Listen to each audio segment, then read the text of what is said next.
Salut à tous, c'est Gabriel pour Phone Android, j'espère que vous allez bien, c'est un plaisir de vous retrouver aujourd'hui pour tester avec vous le Xiaomi Redmi Note 3. C'est un téléphone entrée de gamme avec de belles finitions et un excellent rapport qualité-prix. Allez, c'est parti. Et comme toujours, on va commencer avec le design de l'appareil et il faut avouer que ce Redmi Note 3 s'en sort plutôt bien sur ce point, surtout pour un téléphone entrée de gamme. Donc on est sur un écran de 5,5 pouces avec des bordures plutôt fines, avec des touches tactiles que vous pouvez voir juste ici, qui ont le bon goût d'être rétroéclairées. Donc le rétroéclairage est assez faible, mais lorsque vous êtes dans un environnement sombre, ça se voit parfaitement. On a la touche retour ici, la touche accueil là et la touche multitâche sur la gauche. La coque est particulièrement réussie avec un design qui est un mélange d'aluminium et de plastique. Xiaomi a tenté de mettre une couleur similaire à l'aluminium, mais on voit quand même la différence de couleur. On a également ici le logo Xiaomi et le haut-parleur qui se trouve juste ici.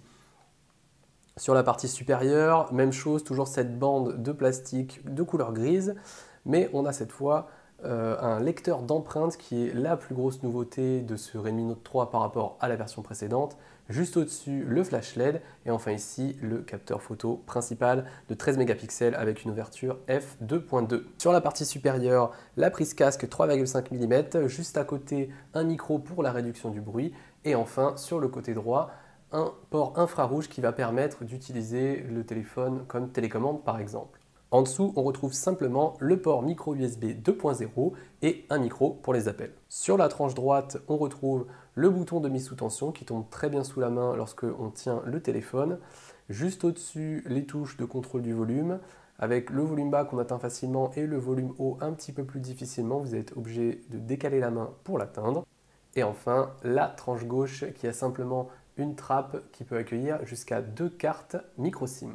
Un mot sur l'écran de ce Xiaomi Redmi Note 3 qui fait 5,5 pouces avec une définition Full HD de 1920 par 1080 pixels, ce qui lui donne une bonne résolution d'environ 401 pixels par pouce. Les angles de vision sont assez bons, la luminosité maximum permet également une bonne lisibilité en extérieur. Les couleurs sont un petit peu chaudes, mais Xiaomi permet de régler tout ça en vous rendant directement dans les paramètres.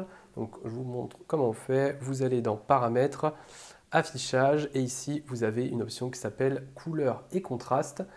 Et comme vous pouvez le voir, vous avez la possibilité de régler la température des couleurs, donc chaude, standard ou froide, comme bon vous semble. Et enfin ici, il y a 3 profils de contraste différents.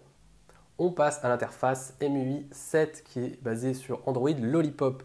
Donc pour ceux qui n'ont pas l'habitude, vous allez être peut-être un petit peu dérouté sur certains points, notamment sur le fait qu'il n'y a pas de tiroir d'application, c'est-à-dire que vous allez devoir vous accommoder du fait que toutes les applications que vous installez s'afficheront directement sur le bureau. On a également le multitâche qui s'affiche de cette manière, donc les applications sont en ligne.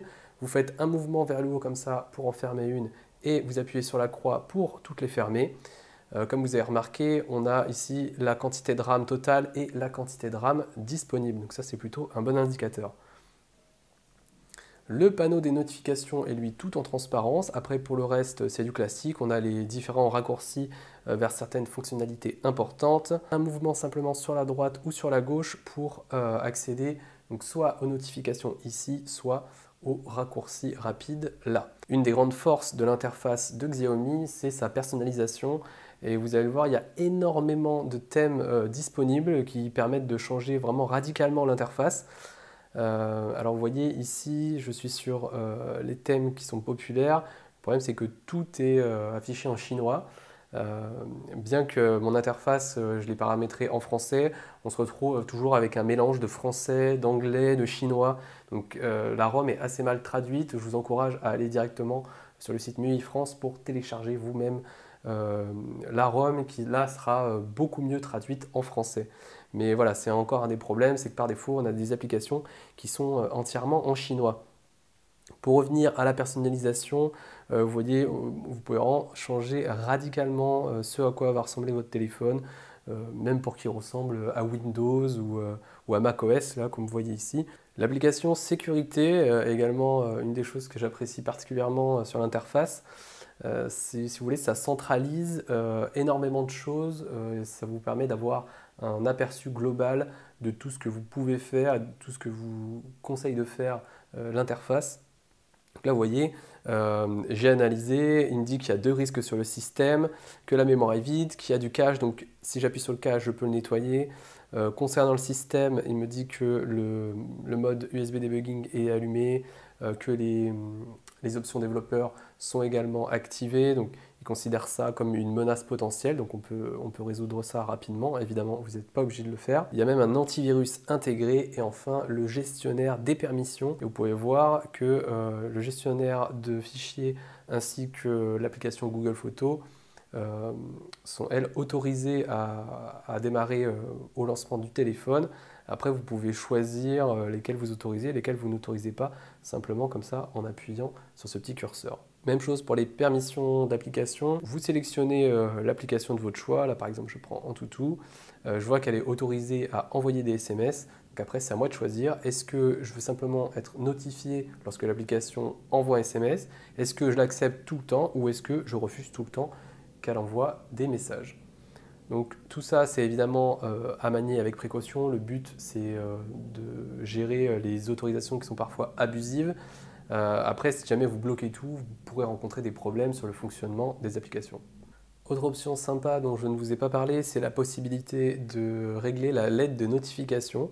Donc pour ça, vous allez dans les paramètres, vous cliquez sur paramètres additionnels et là, vous avez une option LED.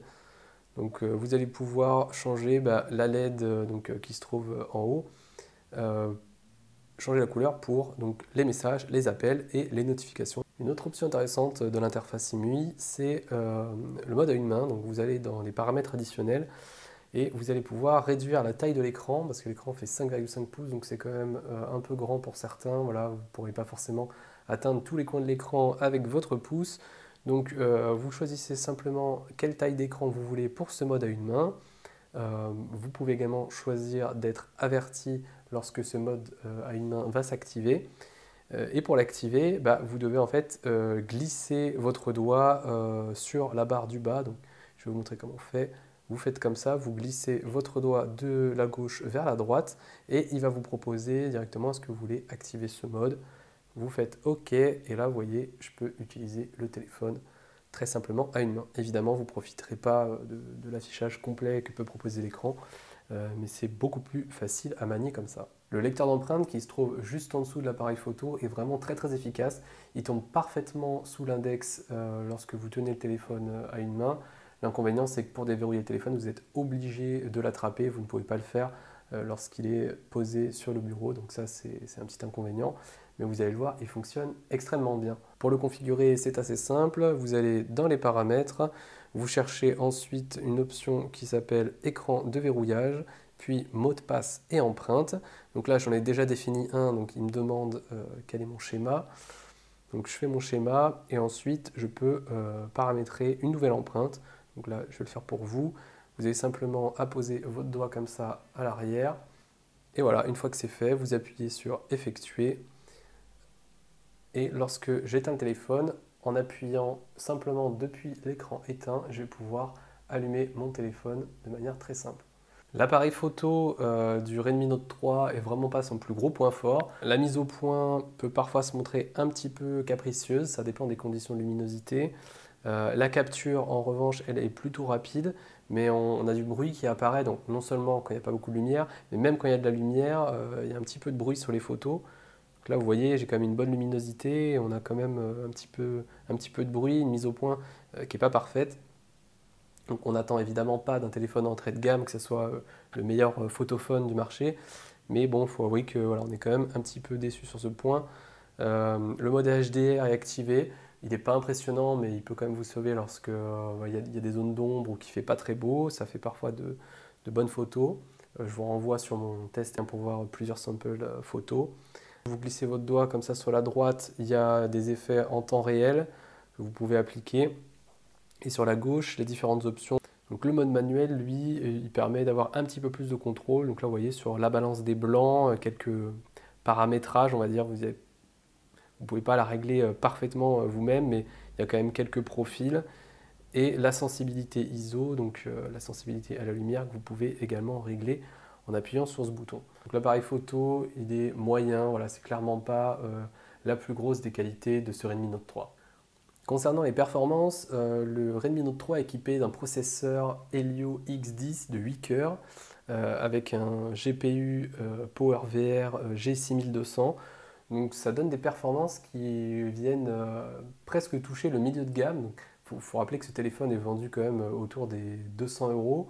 Donc ça reste un entrée de gamme et il vient concurrencer certains milieux de gamme comme par exemple le Honor 7 au niveau des performances. On est sur des résultats similaires dans les benchmarks. Et on a même des performances qui sont un petit peu meilleures parfois au niveau graphique. Ça dépend des jeux évidemment. Donc, les jeux les plus gourmands ne s'afficheront pas à fond, ça c'est certain. Vous pourrez rencontrer quelques ralentissements, mais après pour la très grande majorité des jeux disponibles sur le Play Store, vous en sortirez très bien. J'ai joué à Real Racing, j'ai eu vraiment quelques petits ralentissements. Les graphismes n'étaient pas à fond, c'est sûr, mais ça tournait assez bien. Il faut savoir que vous pouvez avoir un mode de gestion des performances également dans les paramètres. Donc pour ça, vous allez dans paramètres additionnels, batterie et performance. Et ici, vous avez le mode performance que vous pouvez activer. Donc pour l'instant, je suis sur équilibré, mais si j'active le mode performance, il va vraiment donner le meilleur voilà, pour que vos jeux soient le plus fluides possible. Et ça fonctionne assez bien. Simplement votre téléphone chauffera un petit peu plus.